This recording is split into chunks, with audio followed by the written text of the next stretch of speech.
After AB60 took effect on January 1, allowing undocumented individuals to get a driver's license, there continues to be a confusion about how to get a driver's license.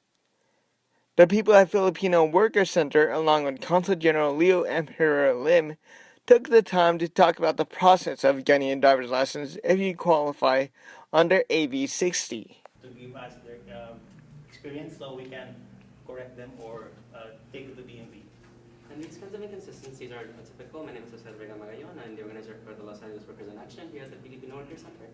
So early on in the license process, there were still some inconsistencies in terms of what identification would be accepted. So what we're telling people is that the more prepared they are now, the better it is, right? These inconsistencies happen. We are here at Filipino Worker Center to support. The event on Friday that Donnie's talking about will also help people who either have limited internet access or who have been otherwise unable or unsuccessful to get an appointment. We can help them get an appointment.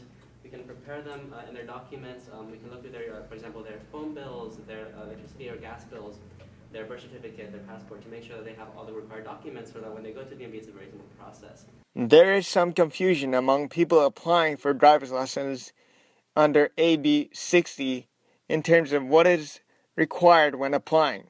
The people at Filipino Worker Center broke it down. A criminal attorney that can help the community navigate the law. So, in addition, we have this documentation which is, running people in circles from the State Department to people trying to figure out what apostille certification means.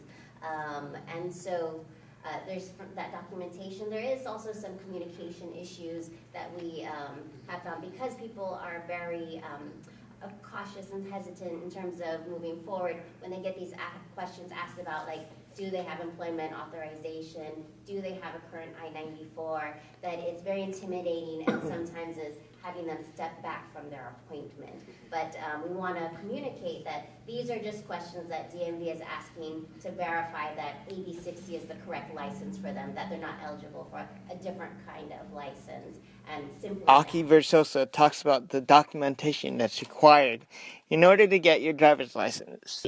Be able to prove your identity and your proof of residency. The proof of residency has not been a problem, it's been the proof of ID.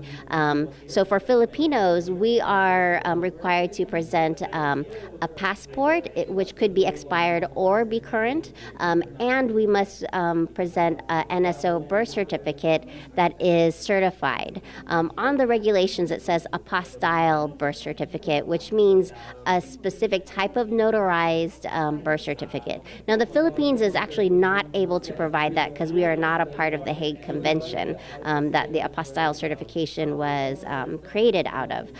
But you can go to the Philippine consulate and get an affidavit of undertaking. You bring your passport, you bring your NSO birth certificate, and the consulate will give you this affidavit of undertaking, which has the stamp and seal of the Philippine government. And so far, that has been accepted at DMVs. We haven't heard of any instances of that being rejected.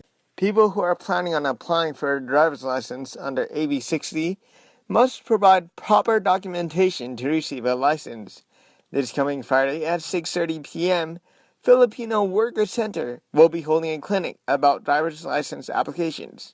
For further assistance with applying for a driver's license under AB60, contact the Filipino Worker Center. For FilAmtv Community News, this is Paul Chua reporting from Los Angeles, California.